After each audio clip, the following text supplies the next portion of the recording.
My name is Jessica Miller, and I am a registered dietitian and a certified diabetes educator. So I went to OTC, Missouri State, and then I did a dietetic internship after that. And then my first job was at CMH in Bolivar, Missouri.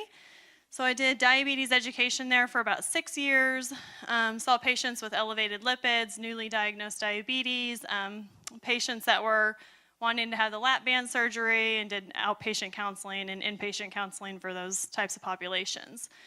So I worked a lot with like family practice doctors who had referred patients to me for diet therapy, obviously. So it was a lot of counseling and a lot of working patients through barriers and behavior change and things like that.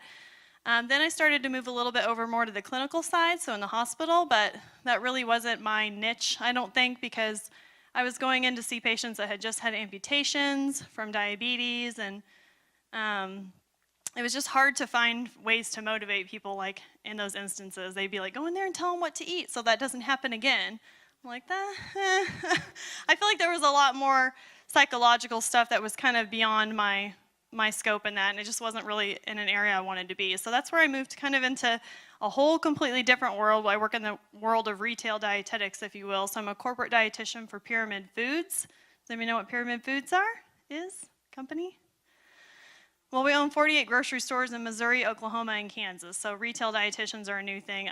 You've probably heard that like Hy-Vee has usually like 2 dietitians per store. So we have 2 dietitians for 48 stores. So kind of traveling all around. And we own Ruby's Market and Price Cutter stores and Summer Fresh and Food Pyramid stores in Oklahoma and things like that. So I actually work on the buying role there. So I buy natural, organic, and specialty foods for the company. So I meet with companies, if you've ever heard of like Amy's Organic or Annie's, like your kids eat the little cheddar bunnies.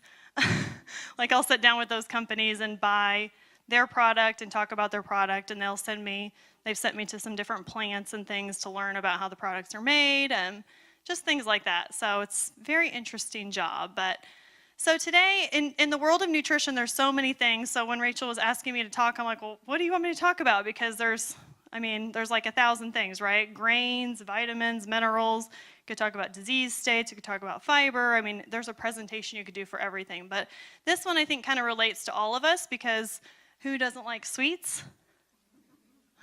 We all eat sugar, unfortunately, and it's probably going to be apparent through these slides. So we'll go ahead. Very good. You knew. So first, I'll talk about just kind of the purpose of sugar, because I don't want to stand up here and just demonize the sweet stuff, because most of us know in our heads that sugar is not the greatest thing for us, and I don't think I need to go on and on and on about all the harmful effects or whatever.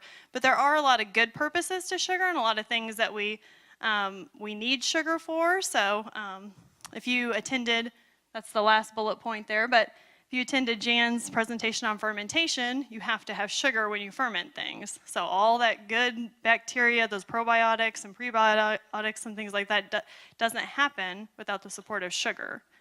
So that's good, right? So then, obviously, number one, the purpose of sugar is for brain food, for fuel for our brain. So your brain has to have sugar in order to function. That's just the gas that makes your car go, if you will. I usually speak to this in the term of carbohydrates when I'm talking about diabetes, but we all have to have carbohydrates to stay alive, or sugar to stay alive. If you think about like the keto diet that's really big right now, people don't give themselves carbohydrates, but your body still gets sugars and carbohydrates somehow, because it draws from your glycogen stores, and not to get too technical, but you still have to have fuel for your body. It maintains the moisture in baked goods. So sugar draws in water. So if you put sugar in like banana bread or poppy seed bread or something like that, sugar draws water in and makes it moist. And you don't want to eat dry, stale bread, right? So in those kind of cases, we're thankful for sugar. We want a moist cookie. We want things that taste good. This one's kind of random, but it prevents large ice crystals from forming in ice cream. So anytime you eat ice cream or Halo Top, that's a big one right now, or Ben & Jerry's or Andy's frozen custard, one of the reasons it has sugar in it is so it's not gritty and grainy and doesn't form ice crystals. So in that kind of case, we're thankful, right? That's just, again, a purpose of sugar. Browning and flavoring. Has anybody heard of a Maillard reaction? Does anybody know what a Maillard reaction is? Can you tell me? I'm putting you on the spot. Kind of crystallizes, yeah. I mean, basically, it's the browning of our food. It was a scientist. His last name was Maillard, so we got to name the reaction after him. But that's what gives our food flavor. So when you think about when you have a steak on the grill and it starts to kind of get crispy and juicy on the edges, that's a Maillard reaction, and that provides flavor. When you think about cookies, how they brown on the bottom, that's a Maillard reaction, provides flavor to the cookie. I went to a class recently where we made sugar cookies, and she cooked the cookies where they were almost burnt, and they were all coming out of the oven, and everyone in the class was like, "What is that?" And she said, "That's the Maillard reaction. The longer you cook them, the darker they get, but the better they taste because of that reaction." So, and she was right. They were good cookies. Okay, next. All right, so this is just kind of a slide to give you an idea of where we're at as a population. The USDA reports that most Americans consume an average of 22 added grams of sugar a day. And we're going to kind of talk about what that looks like, what that means, and kind of be able to place that in food so you can also see that. They finally put a limit, if you will, or a recommendation on sugar. Up until a couple years ago, there was no real restrictions set in place or any sort of guidelines put in by the government. Not that we follow all the government guidelines, but at least they're starting to recognize, I will say, that it's a thing. Because before, I'm sure you all know that we were really heavy on fat and talking about low fat, low fat, low fat, low fat. Well, the conversation has shifted a little bit more to sugar now. And I would say that if there's something on the food label that the general population should be concerned about, that would probably be one of my number one things. Obviously, we know that sugar, especially excess sugar, leads to weight gain, fatty liver, if you've ever heard of like non-alcoholic fatty liver disease. A lot of that has to do with, it's liver disease, but not from alcohol. It has to do with excessive sugar intake. Insulin resistance, which leads to then diabetes and cardiovascular disease. Yucky, yucky stuff. And this is what the average American is consuming, 129 pounds of sugar a year. That's a lot of sugar. So this kind of puts it in perspective, about 304 cups per year, how much we're all having. 14,600 teaspoons a year, or 40 teaspoons per day. And if you looked at my table out there, you saw the little sugar cubes. Well, each sugar cube is 1 teaspoon. So essentially having about 40 of those a day. And if you think about actually eating sugar cubes, kind of gross, 40 of those in a row. And this is average, so keep in mind, some people are way above this, and some people are way below this. Not everyone. This is not everyone. This is an average. Or 160 grams per day. So just kind of a snapshot, and then that's the daily added sugar limit that they put. I don't really sit down with patients and say, this is your daily added sugar limit, because to me it's a very individualized thing, and I don't necessarily give those recommendations because I'm more focused on whole foods and total diet quality, and we'll talk more about that. But all right, we'll go to the next slide. This is just kind of a visual for you, the perfect storm, if you will. So just kind of take a look at that. I'm not going to talk about each single thing there because that might bore you to death. But this is, again, think about your average American. What is happening to us as a population? Smoked and cured foods. Reading a little bit of research on that about the cancer causing, mostly colorectal cancer, and some of what the cured meats and nitrates and nitrites are doing to us. Convenience foods, you think about Super Size Me and all that kind of stuff that you see in drive-thrus. And I'm all about reality. I mean, we all go through the drive-thru from time to time. So when you see me saying this stuff, it's not like I don't do any of this because I'm a dietitian, because anybody that knows me pretty well knows that that's not the truth. Because it is reality, but lots of commercial meat and dairy, so the hormones and things that they're putting in a lot of that stuff. Processed omega-6s, that's a whole nother conversation. Liquid calories, think about your big Sonic drinks or your big gulps from the gas station. Refined sugar and high fructose corn syrup, major issues there, and we could go way into the corn syrup and how the government subsidizes corn, and that makes it so cheap, and then they're just flowing it into our food, but try to keep the politics out of it. Fried foods, hydrogenated fats, so that's basically your trans fats. They're in our foods prevalent. They're actually not allowed in Europe, but we allow them here, but they are a known known to cause heart disease. Lunch meats, and that again, kind of don't take the word lunch meats, but nitrates and nitrites kind of go along with that stuff, and then artificial sweeteners. Not that they're bad, but just when you look at this as a whole, all these things we're putting in, lots of stuff, right? It's kind of no wonder that we've got some issues as an American population.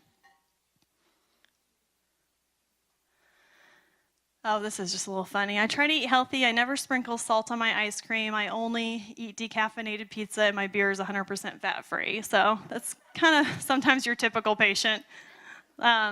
Especially like in diabetes education, I would have a lot of patients that would say, well, I stopped eating carbs because I know they raise my blood sugar.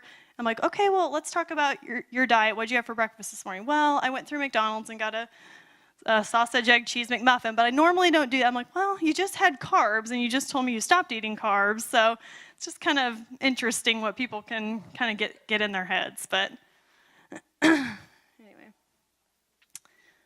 Okay, I don't know what that is, but artificial sweeteners and sugar alcohols. So I'm going to talk a little bit about just kind of some broad overview. I don't really want to go into every single thing because we could talk about coconut sugar. We could talk about every single kind of sugar there is out there, but we're just going to give a little overview, and I kind of want to do some of the hot topics right now, stevia and agave and things that are kind of hip right now. But this kind of talks about just some of the artificial sweeteners and sugar alcohols. So I had to deal with a lot of these in diabetes, but obviously a lot of us are drinking them every day if you have diet soda and whatnot. But artificial sweeteners are aspartame, saccharin, asulfame, potassium, sucralose, and neotame. That's just a few of them. But they don't contain any calories in the diet. So whenever you look at the back of a can of Coke, it says 0 sugars, right? They have high intensity sweetness in a small amount of product and elicit a can anybody say that word? Negligible glycemic response, making them attractive to those with diabetes. Well, basically what that means is they don't shoot your sugar up too fast. And that's important if you're a diabetic, but it's also important if you're not a diabetic, because everybody's sugar goes up when they have a lot of sugar. What happens after your blood sugar spikes way up is you have a huge insulin release that happens. And insulin's a fat storage hormone, so it helps you to hold on to fat. So that's something that's important because your blood sugar goes way up, your pancreas puts out tons of insulin, and then you're just storing fat. That hormone is just helping you to store fat. So not something that most of us really want to do. So sugar alcohols are another thing that they're attractive to people because they have very low calories. So anything ending in -ol, so if you eat, or OL, if you see that on a food label, so sorbitol, erythritol, mannitol, xylitol, they're all reduced calorie sweeteners, so they have 2 calories per gram rather than 15 calories per gram that sugar has. They're less energy dense. You can see on this little label here, the warning label, so you'll see that they're not exactly digested and absorbed very well, so that's why they cause like some GI distress. So this is some jelly beans, and it says, consumption may cause stomach discomfort and or a laxative effect. Individual tolerance will vary. We suggest starting with 8 beans or less. So some of you might have had personal experience. I'm not going to ask for stories, but if you've ever had sugar-free candies or sugar-free Russell Stovers or things like that, sometimes you can have some stomach cramping, especially if you overdo it. So just kind of knowing what these are and what the purpose is. The purpose is they put them in things because the sugars are less or 0, and then they don't affect your blood sugar nearly as much as sugar would, like if you had cane sugar in something. And then also, when you bring down the sugar and put these in, the calories go down. So if you can have 400 calories in ice cream or 200 calories in ice cream, a food manufacturer would much rather have 200 calories in it because more people will buy it, right? All right, we'll go to the next one.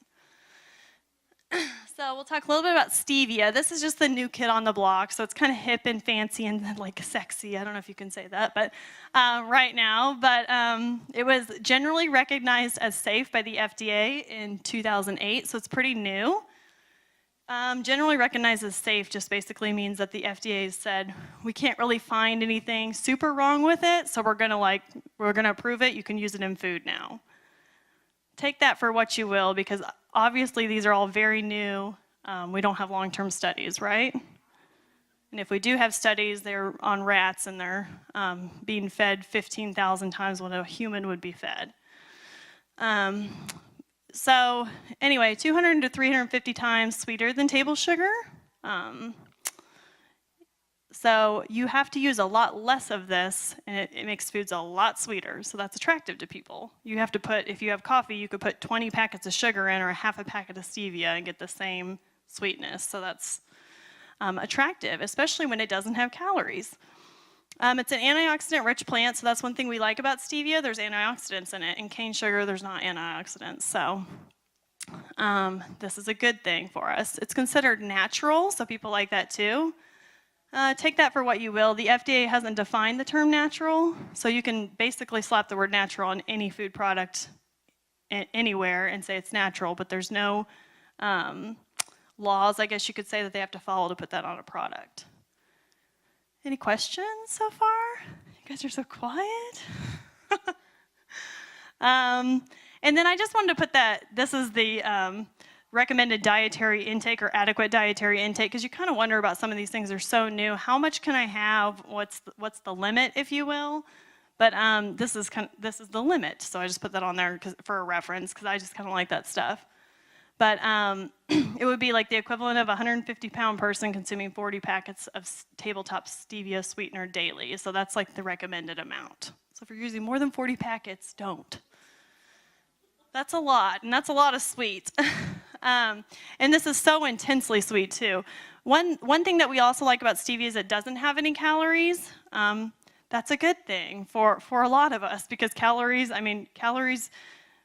weight gain, calories in over calories out. You can argue that, but at the end of the day, we know that when we reduce the calories we take in, we generally lose weight. But the intense sweetness in stevia comes from glycosides. It binds to glycosides, and those can't be digested, so we just pass them through. So that's one reason we like stevia. Okay, so this is just kind of a sampling of products that contain stevia. A lot of companies are using it now, again, because it's a lot less calories in their product, and they like that. And it has antioxidants, and we like that. And we don't have a ton of negative studies on it, and we like that. Granted, it could be because it's so new. So Chobani, Coca-Cola Life, has anybody tried that? New Coca-Cola with stevia? Do you like it? You like it? No, you don't like it? And so a lot of these, some people say they have aftertastes. It just really depends on the person. But one thing to keep in mind too about this intense sweetness, these sweeteners have such an intense sweet, you kind of wonder what that's also doing to our taste buds, if you will. Like, are we still able to recognize the sweetness of a carrot or the sweetness of a strawberry? It's almost like if you tell people that now, it's almost laughable. Like, oh, just sweeten it with fruit, huh? Like, we're so sugar infiltrated as a population, it's like that's not even sweet to us anymore. So, all right, we'll go on to the next one. I wanted to put agave nectar in here. You guys have heard of agave? One of my friends last night was like, I've never heard of agave. How have you not heard of agave? It's like a thing. But anyway, so obviously another plant, and basically it's made by treating the nectar of the plant with enzymes, and it breaks it down into fructose and glucose. So it's just another sweetener. It's kind of you can get it in crystallized form, you can get it in a syrup form. It's 2 times sweeter than sugar, 2 times more calories, so not so great about that, especially for food manufacturers. It does have minerals in it, and it's a vegan substitute for honey. If you think about it, honey comes from bees, so a vegan can't have that. So this is attractive for them. I will say that agave is mainly fructose, like probably 99.9% fructose.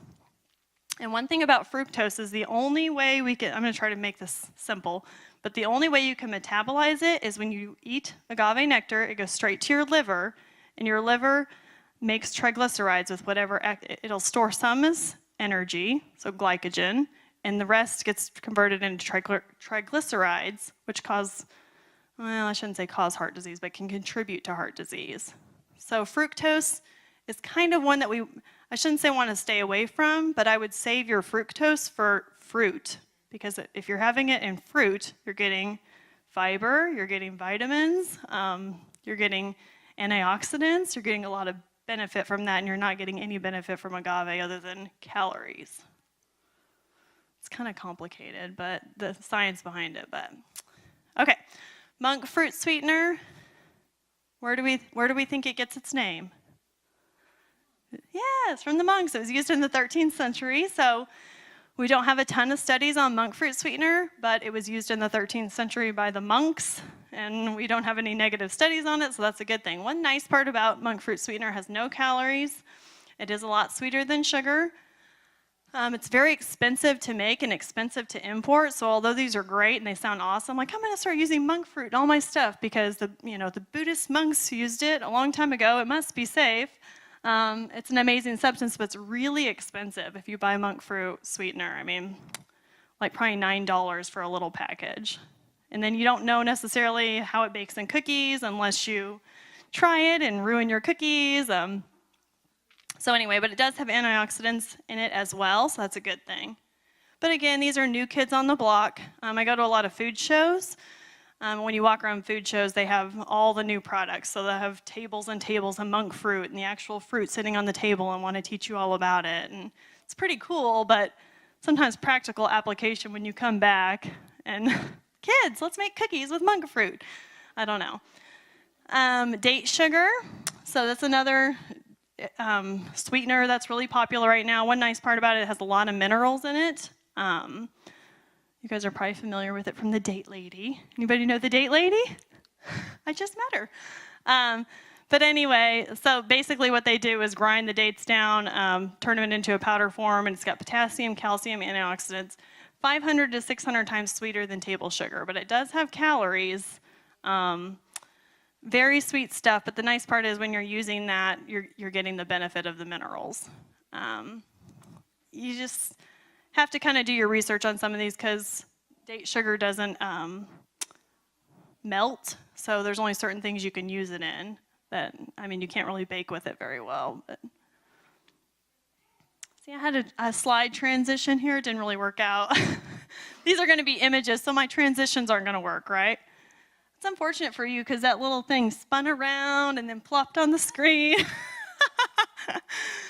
But anyway, I just wanted to put this up here. This is from our, we do these things called Wellness Wednesdays with our Eat Well, which we're just trying to, the last month I shouldn't say promoted sugar, but we informed our shoppers on sugar all month long. So this was a slide from that. But honey was one of them. It contains antioxidants, antimicrobial, and soothing properties. So they did a study recently, 2007, I thought I put the date up there, but they showed that honey actually stopped coughing better in children than the leading cough syrups did.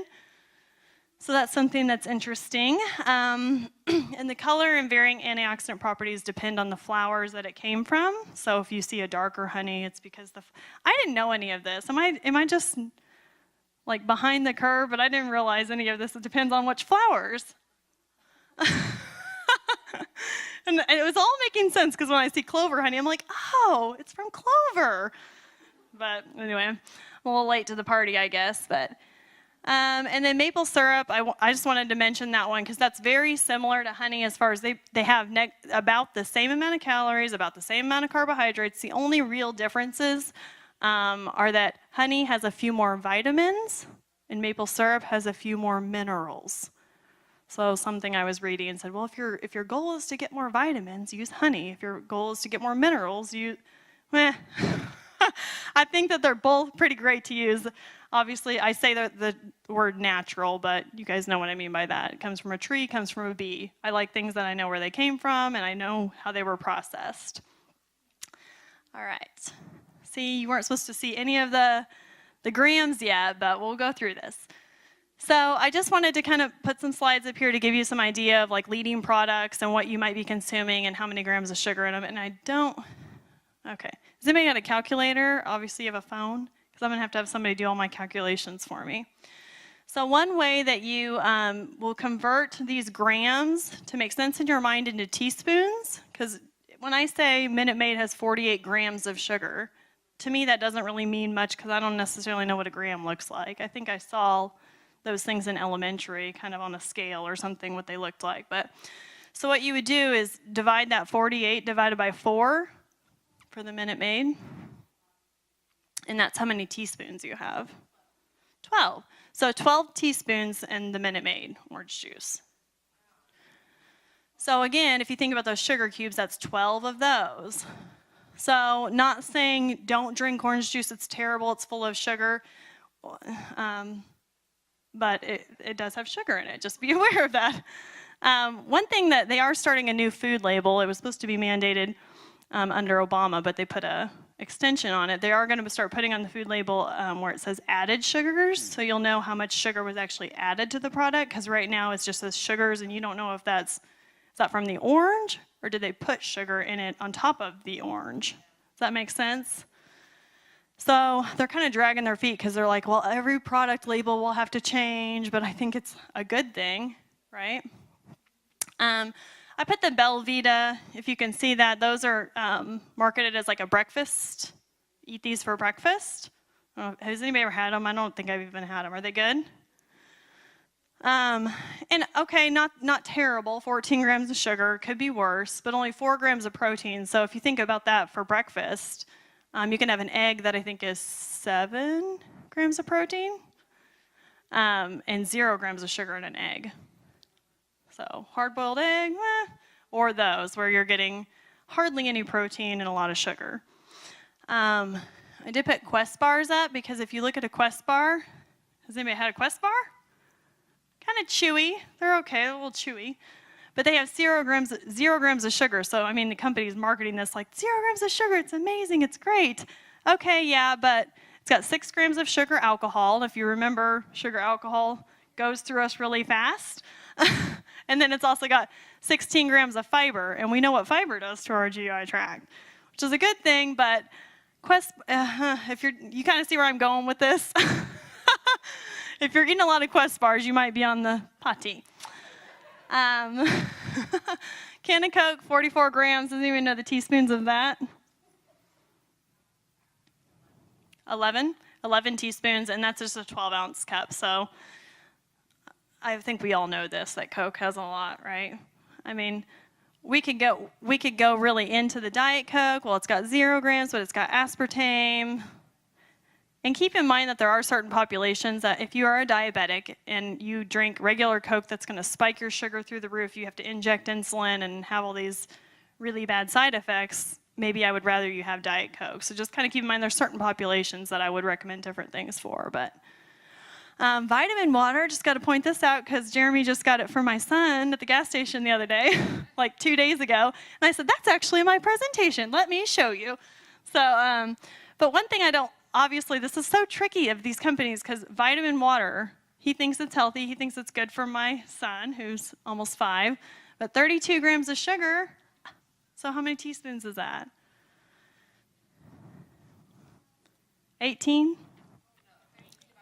Yeah. Oh, 8. But still, 8 teaspoons for my little 4-year-old's body. That's a lot of sugar. So, all right, we'll go on. And then I have some comparisons out there as well. Cliff Bar, again, marketed. It's got this guy climbing a rock, and we take it when we go hiking, and we get these Cliff Bars because we think they're really good and they're a healthier option, but really has about the same amount of sugar as a Snickers bar. And the protein that they put in this is like soy protein isolate, and I'm not saying that's terrible, but at the same time, a Snickers bar just has peanuts in it. We were talking about that earlier, Rachel, and I mean, I would rather have peanuts than soy protein isolate for my protein source. That's just me, but Whole Foods, I tend to go towards Whole Foods. I do want to point out that Krispy Kreme donuts, 1 donut has 10 grams of sugar. So when you look at that compared to a Cliff Bar, would you rather have a Krispy Kreme donut or 2 Krispy Kreme donuts to equal 1 Cliff Bar? So that's surprising, right? I just think this is so interesting. And then Almond Breeze, I put the coconut or the almond milk up there because generally we tend to think of this as a much healthier alternative. And yes, it has its place for people that have lactose intolerance, and not saying it's necessarily bad, but you have to pay attention to the flavoring. Like this is a vanilla flavored one. It's sweetened, obviously not unsweetened, so you get 13 grams of sugar when you have a cup of that. So just keep that in mind. Yes.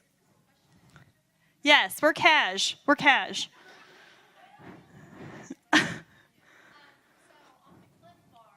Yeah.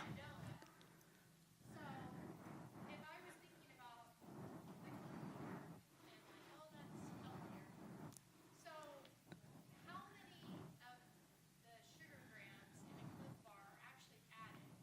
Well, and that's what we don't know. Yeah, and that's what we don't know till we get our new food label. Right. Well, I was just trying to compare apples to apples. Yeah, Because we know that none of the sugar grams from the donut are naturally occurring. naturally occurring.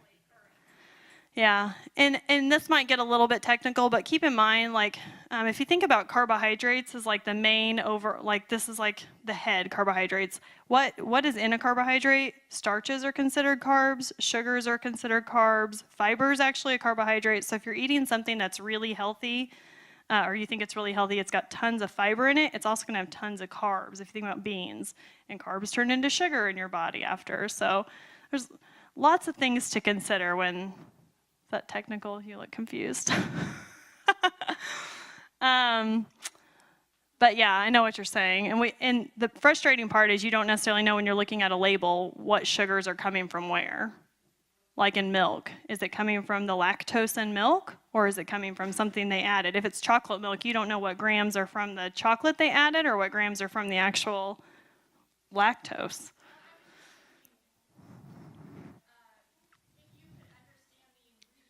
Yeah. Like you said, used Yeah.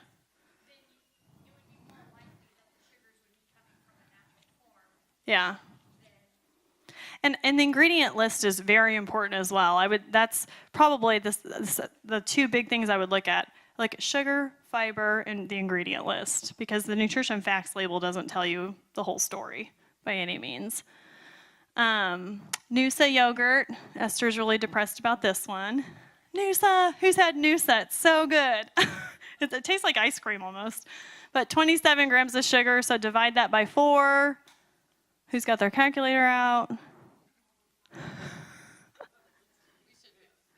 I keep looking at you. 6.75. We should know our division, but we don't. So in that thing of yogurt. So just again, we think like, well, yogurt's a healthy food. Okay, well, healthy food, but at the same time, there's lots of added sugars, right? All right, we'll go on to the next one. I just wanted to put this up here because it's a little bit confusing as far as, I'm kind of losing part of my slide at the bottom here, as far as like what we drink. We say rethink your drink, if you will, if you've ever heard that before, but San Pellegrino is a flavored water and it has calories and has carbs. So for 1 can of that, it's 32 grams of sugar. Has anybody had San Pellegrino? Not pointing you out. Is it good? Yes. Is it? So it's worth it. Some of them are worth it. But then you also have like LaCroix, and to me they look pretty similar if I'm a shopper and I'm just shopping and looking for a beverage. But LaCroix has no sugar, nothing in it really other than, I mean, it's got carbonation and it's got flavor essence. Yes. I was going to ask about that because I know, like what you said on the natural label, Yeah. saying like there's no restrictions on the label flavor either. Yes. And if you try to find out what flavor essence is, it's very hard. There's not really, yeah. This is what the company will tell you. It's oils from the fruits. And I'm like, where do you get these oils? Like, where do you get strawberry flavored oil that you put in the, yeah. But I think like too, when you're looking at sugars, when you're looking at both those, it's 0 versus 32 grams. And this is not to say one's better than another. It's just to say, think about this when you're shopping before you pick something up. Just look, you know. We got the coconut water on there, 22 grams of sugar. This is just, again, kind of more for your reference because just put this in your think tank, if you will, because you don't want to spend 3 hours in the grocery store the next time you're there. So I did a little research for you. Kombucha's down there, and for a thing of that GT's kombucha, which is probably the most popular brand, it's got 20 grams of sugar in it. So they're not all that high. A lot of the GT's I looked up were like 3 and 4 grams or 5 grams of sugar. But again, just keep in mind, this particular flavor has 20 grams. So just a simple comparison between the flavors, you can really save yourself on your sugar grams. And the hint water, no calories, no sugar, and again, just that fruit essence. So just some things to consider when you're picking out a drink. I didn't do all the Cokes up there because I figure we already know. They got a lot, right? All right. Okay, so this is just kind of a typical meal, if you will, that someone, if we would do like a diet recall during a counseling session, tell me what you ate today, and someone says, well, I started my day, I had I had cereal, okay, I had coffee. For lunch, I had a salad, and then I had a yogurt. You kind of think, okay, they had salad, they had yogurt. And then for dinner, they had peas and corn. Okay, that's good. And think about those things. But then, I can't see the bottom of the slide. Does it say it up there on the screen? How many teaspoons at the very bottom? 40, yeah. 40 teaspoons of sugar throughout this whole day. So if this is your typical day, at the end of the day, if you think about those sugar cubes, it's 40 teaspoons is what that all equals up to be. That's a lot of sugar cubes. But people think they ate healthy. I had a salad.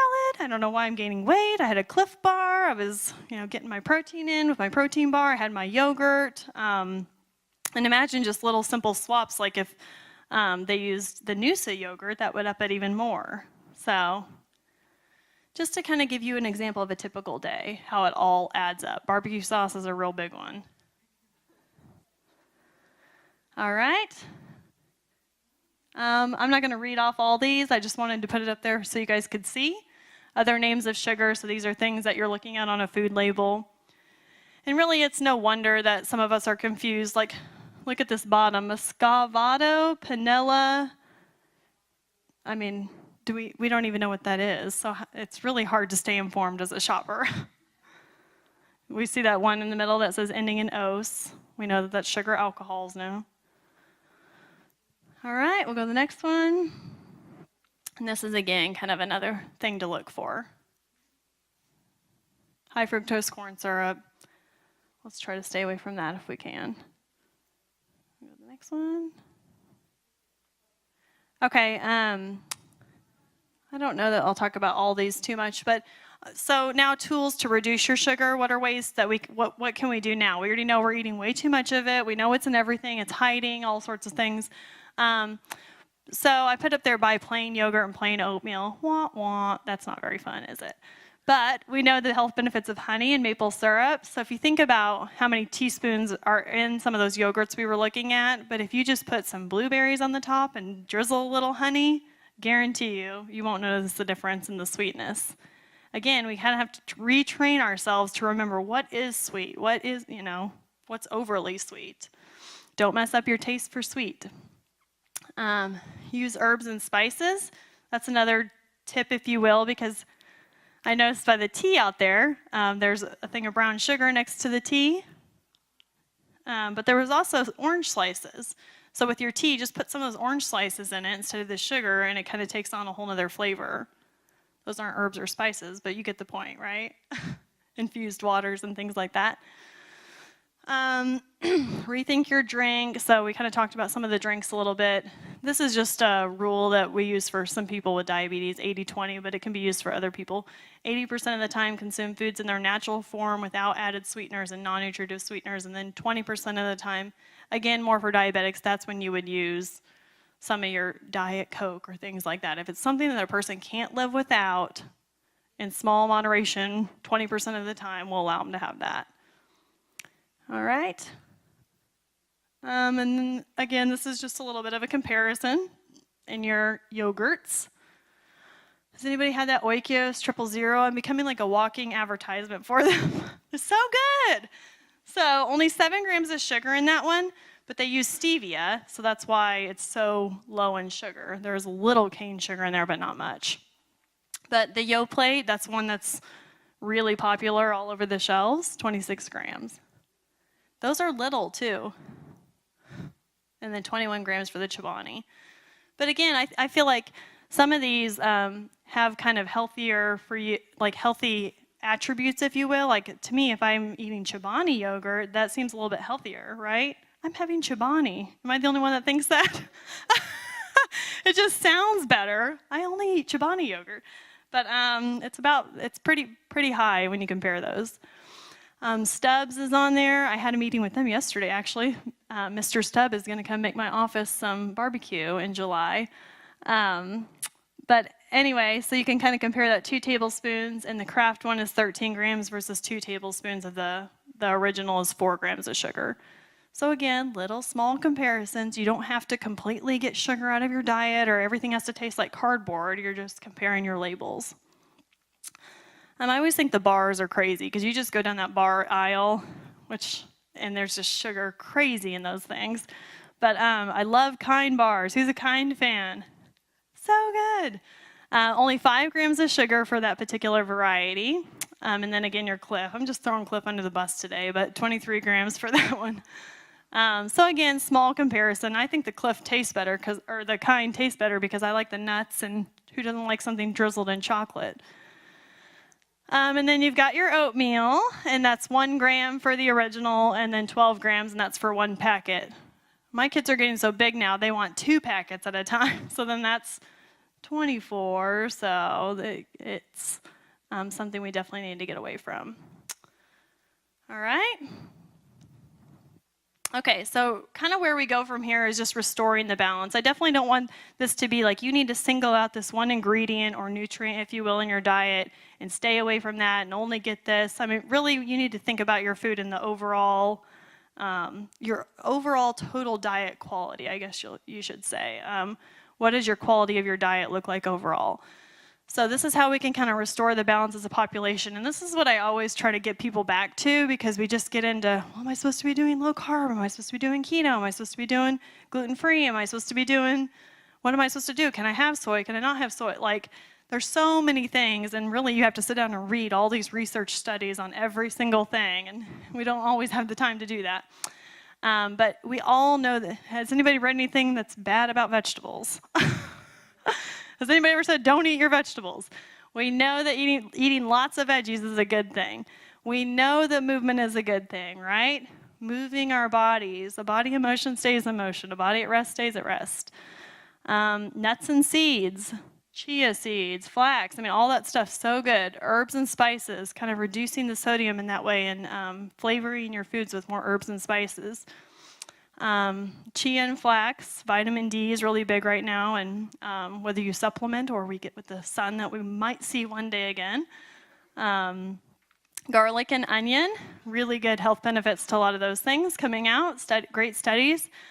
Fresh fruits, omega-3s, found in food and supplement form as well. Relaxation, that's a big one right now. Self-care, this whole self-care movement. And I think that's part of why we're here today, right? Self-care, it's a thing. It's something we definitely need to be paying more attention to. I've heard some people talking about women and how we feel guilty. John was saying how we start to feel guilty and we always blame ourselves and things. And women are just, we take care of everyone else, but we don't take care of ourselves, right? And that's really, if you don't take care of yourself, who's going to take care of everyone else? That was always my big speech when I was counseling patients, because I'm like, if you're not here, none of that gets done. I mean, if you have an amputation, none of that matters. If you don't have your health, what do you have? Oh. I think, too, not to get too personal, but my mother-in-law lost both her limbs, apart from both of her legs, from the hip down, from lymphedema, and then she also had diabetes. So I just think when you see her quality of life and what that does to a person, ooh, I'm gonna get emotional. It just really makes a difference. So I think that whenever you, like, our health is just so important. And I think when you see somebody that doesn't have that, ooh, wasn't expecting that. Okay, anyway, so fresh meats and fish, obviously, also very good. I'm sorry, guys. All right. Okay, well, I didn't mean to have a mini breakdown up here.